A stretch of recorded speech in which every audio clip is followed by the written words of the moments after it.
Assalamualaikum warahmatullahi wabarakatuh. Kembali lagi di pembelajaran IPS bersama Bu Silva.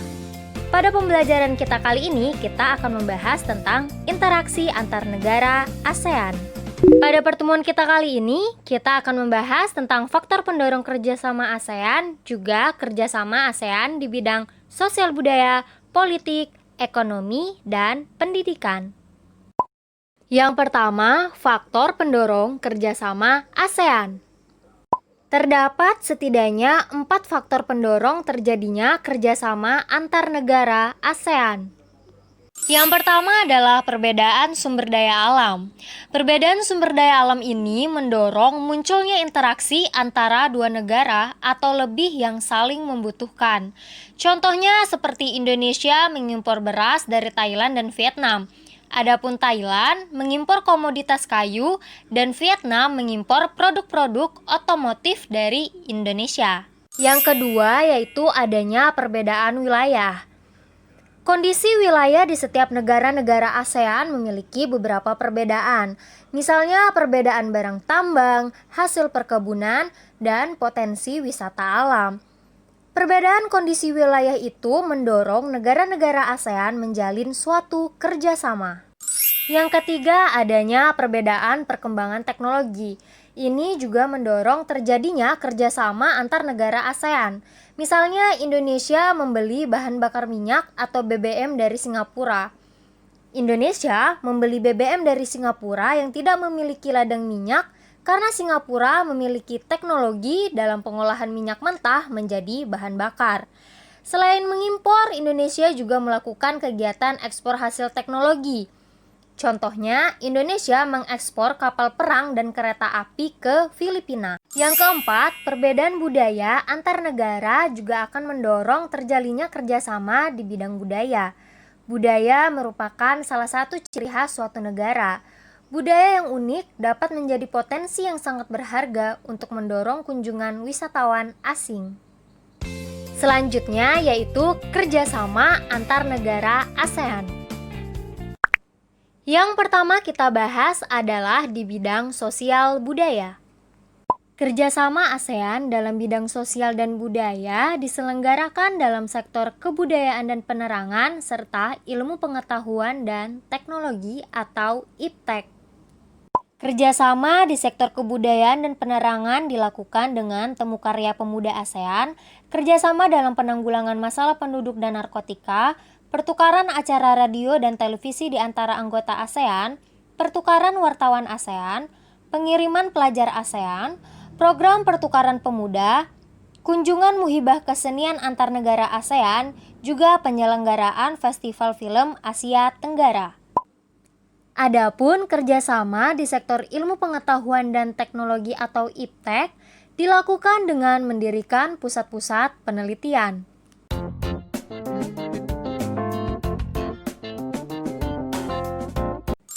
Untuk mendukung kerjasama di bidang sosial budaya, dibentuklah Komunitas Sosial Budaya ASEAN atau ASEAN Socio-Cultural Community atau disebut juga dengan ASCC. Nah, komunitas ini merupakan salah satu pilar yang ingin dibangun ASEAN dalam rangka mendukung terbentuknya komunitas ASEAN pada tahun 2015.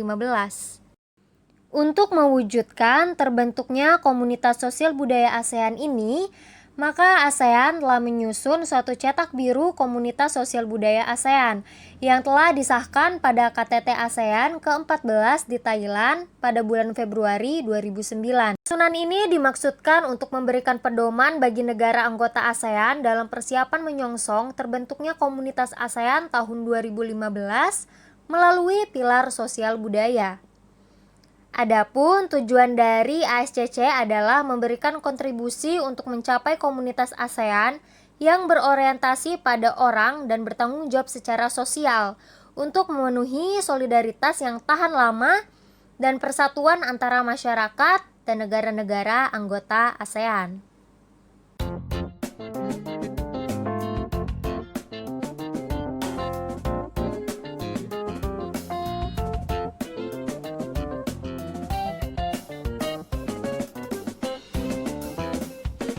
Yang kedua adalah kerjasama di bidang ekonomi. Bentuk kerjasama di bidang ekonomi adalah sebagai berikut. Yang pertama yaitu ketahanan pangan yang terjalin melalui ASEAN Integrated Food Security atau AIFS. AIFS ini dibentuk karena adanya masalah pangan di negara-negara anggota ASEAN. Kerjasama ini menyebutkan bahwa ketika salah satu negara ASEAN sedang mengalami krisis pangan karena bencana, maka negara lain siap menyuplai cadangan pangan untuk negara tersebut. Beberapa negara anggota ASEAN yang telah mempersiapkan diri untuk menjadi penyedia cadangan pangan untuk keadaan darurat adalah Indonesia, Malaysia, Filipina, Thailand, dan Singapura. Yang kedua yaitu kerjasama dan proyek di bidang industri. Yang pertama ada proyek industri ASEAN atau ASEAN Industrial Project. Proyek industri ASEAN dilakukan untuk kemajuan bersama negara-negara anggota ASEAN. Beberapa proyek industri ASEAN meliputi industri pupuk, tembaga, vaksin, dan abu soda. Selanjutnya yaitu kerjasama industri ASEAN atau ASEAN Industrial Cooperation. AICO diharapkan akan mendorong kerjasama industri antar negara ASEAN dan mendorong investasi pada industri berbasis teknologi dan kegiatan yang memberikan nilai tambah pada produk industri. Kemudian kerjasama di sektor usaha kecil dan menengah atau UKM. Hal itu ditandai dengan dibentuknya kelompok kerja badan-badan UKM ASEAN.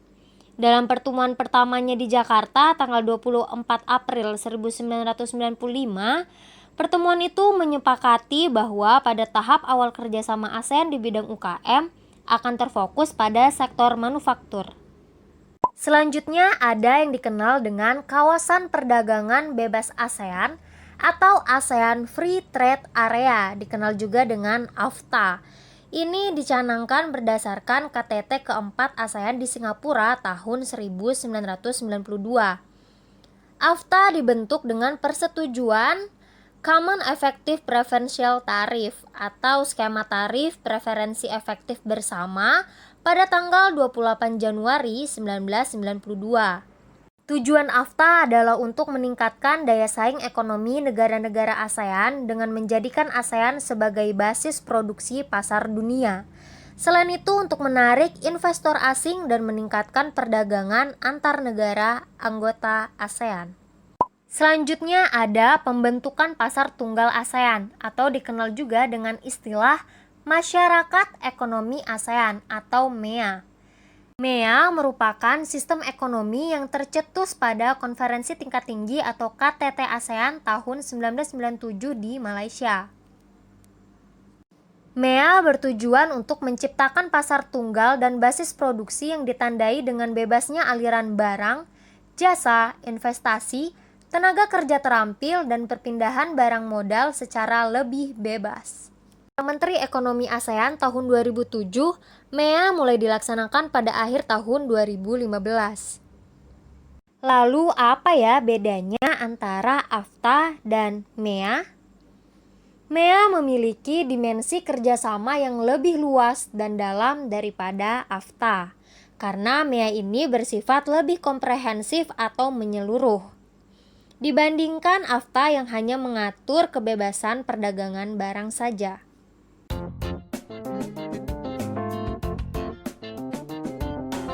Ketiga yaitu kerjasama di bidang politik dan keamanan. Beberapa bentuk kerjasamanya adalah sebagai berikut. Yang pertama ada Deklarasi Kawasan Damai, Bebas, dan Netral atau Zone of Peace, Freedom, and Neutrality (ZOPFAN) yang disampaikan di Kuala Lumpur, Malaysia pada tanggal 27 November 1971.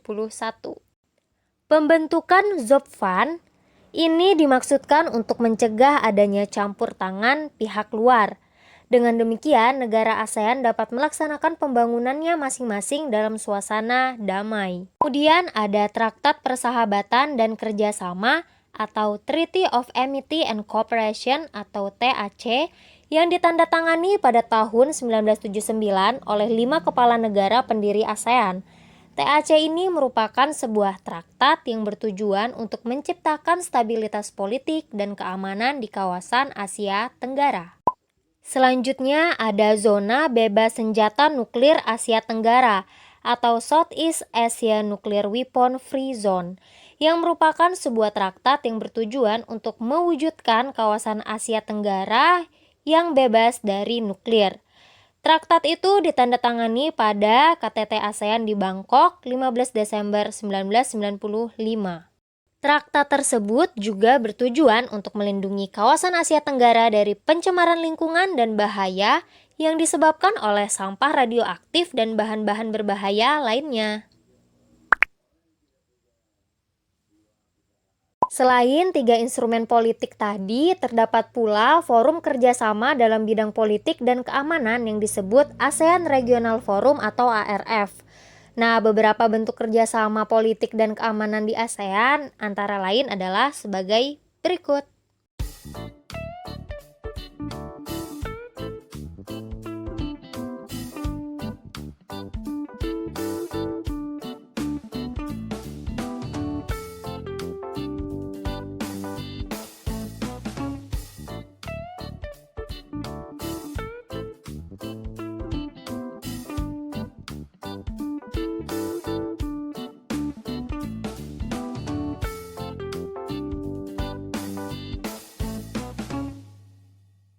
Selanjutnya yaitu kerjasama di bidang pendidikan.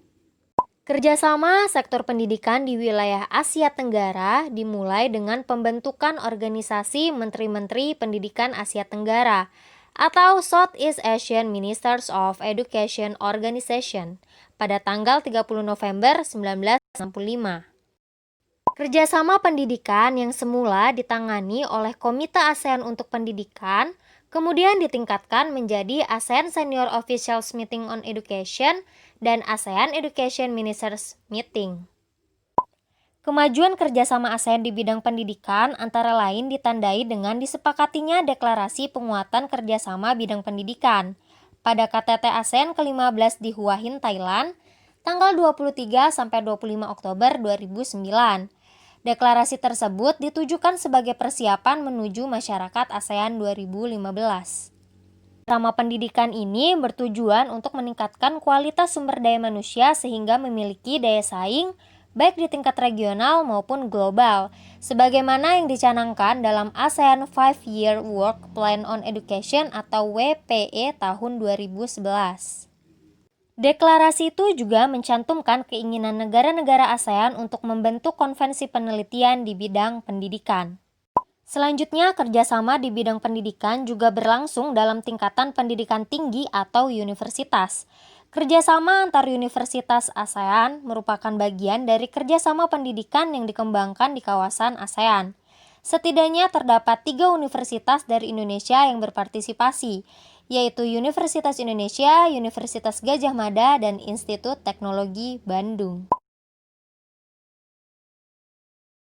Nah, ini adalah salah satu program yang dikembangkan oleh ASEAN University Network, yang diharapkan nantinya dapat menjadi landasan menuju proses harmonisasi sistem pendidikan tinggi di antara negara-negara ASEAN.